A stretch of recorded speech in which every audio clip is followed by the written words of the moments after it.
रहस्य चालीसा चैनल पर आपका स्वागत है। दोस्तों, हिंदू धर्म में कई त्योहार बहुत ही धूमधाम से मनाए जाते हैं। उन्हीं में से एक त्योहार है जितिया। पंचांग के मुताबिक प्रत्येक वर्ष आश्विन मास की कृष्ण पक्ष की अष्टमी को जितिया व्रत किया जाता है। हर साल स्त्रियां यह व्रत रखती हैं और अपने संतान के लिए प्रार्थना करती हैं। ऐसा माना जाता है कि जितिया व्रत करने से संतान की लंबी उम्र होती है, इसीलिए इसको जितिया व्रत या जीवित पुत्रिका व्रत भी कहते हैं। भारत में यह कठिन व्रत 3 दिनों तक चलने वाला होता है। मुख्य रूप से ये एक दिन मनाया जाता है, पूरा दिन। उस दिन स्त्रियां ना तो जल ग्रहण करती हैं, ना ही अन्न ग्रहण करती हैं और अपने संतान की लंबी उम्र की प्रार्थना करती हैं।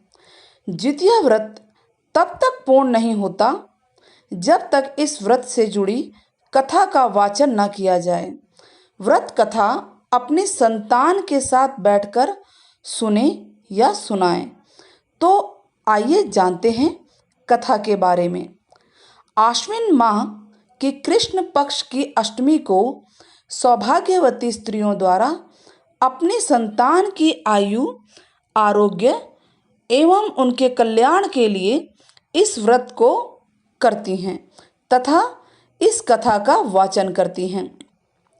ये कथा एक चील और सियारन की है। चील को कई ग्रंथों में चूलिया भी कहा गया है। तो चील और सियारन 2 बहनें थीं। चील बेहद गरीब थी, मेहनती थी। मेहनत और मजदूरी करके अपने बच्चों का पालन पोषण करती थी।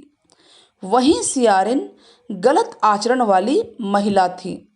सियारिन ऐश मौज मस्ती की जिंदगी व्यतीत करती थी और चील से हमेशा जला करती थी। सियारिन यह सोचती रहती थी कि यह चील इतना खुश कैसे रह पाती है।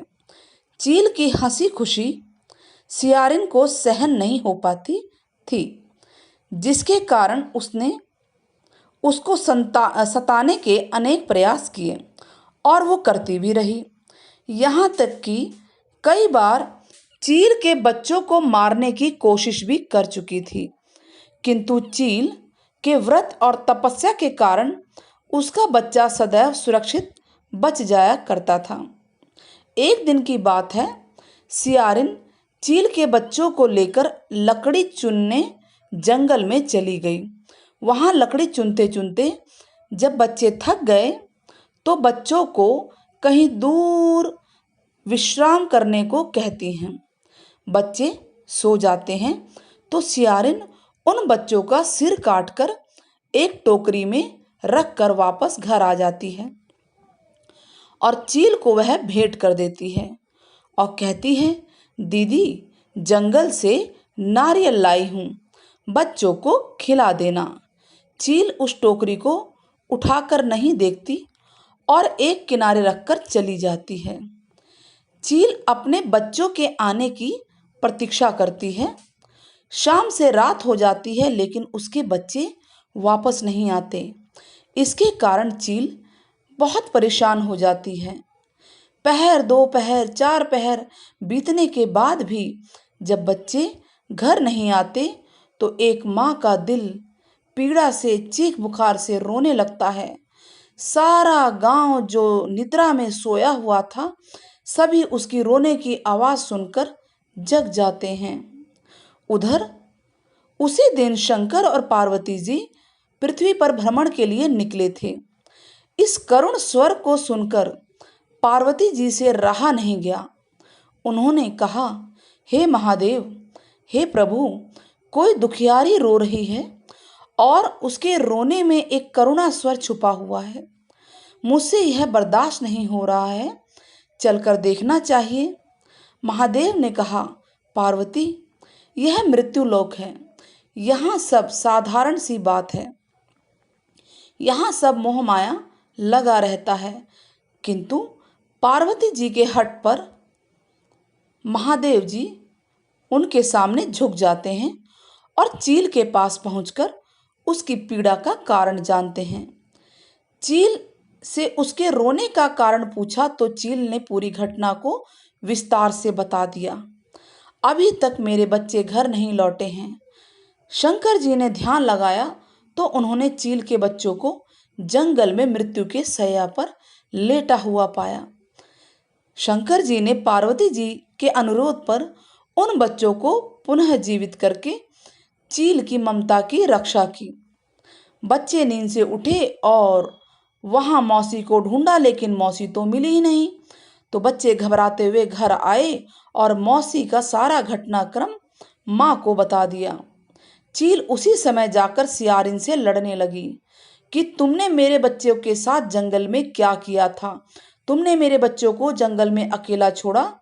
अब दोनों बहनों की लड़ाई शुरू हो गई। यह लड़ाई 7 दिन और 7 रात तक चलती रही, किंतु लड़ाई का कोई हल नहीं निकला। गांव वाले जंगल में तपस्वी के पास इसका निर्णय करने के लिए उनको ले गए। दोनों उस तपस्वी के पास पहुंचे और तपस्वी ने दोनों की घटना को सुना और आदेश दिया कि तुम दोनों पास खेल रहे बच्चों के बाल को पकड़कर घसीटते हुए मेरे पास जल्दी लेकर आओ, मैं इसका निर्णय करूंगा।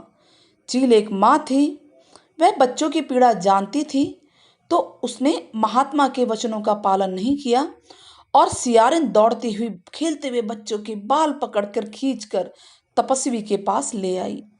तभी तपस्वी ने सियारिन को श्राप दिया कि तू इसी प्रकार जलती रहेगी और सदैव दुख भोगती रहेगी।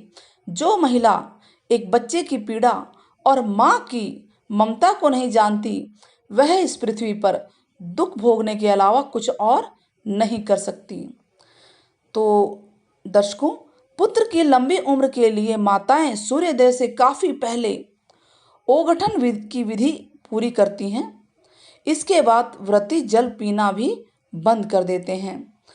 इसके बाद पितराइनों यानी महिला पूर्वजों व जीवित वाहन को सरसों के तेल व खल्ली चढ़ाती हैं। इस पर्व से जुड़ी कथा कि चील सियारिन को भी चूड़ा दही चढ़ाया जाता है। साथ ही खीरा व भीगे केराव का प्रसाद भी चढ़ाया जाता है। इस प्रसाद को ग्रहण कर व्रत पारण किया जाता है। मान्यता है कि कुश का जीमुत वाहन बनकर पानी में उसे डाल बांस के पत्ते, चंदन, फूल आदि से पूजा करने पर वंश की वृद्धि होती है। तो दर्शकों, इस व्रत को महिलाएं जरूर करें, पूरी आस्था के साथ और पूरी वृद्धि के साथ। और साथ में कमेंट बॉक्स में जरूर लिखें, जय जितिया माता, जय जितिया माता। धन्यवाद।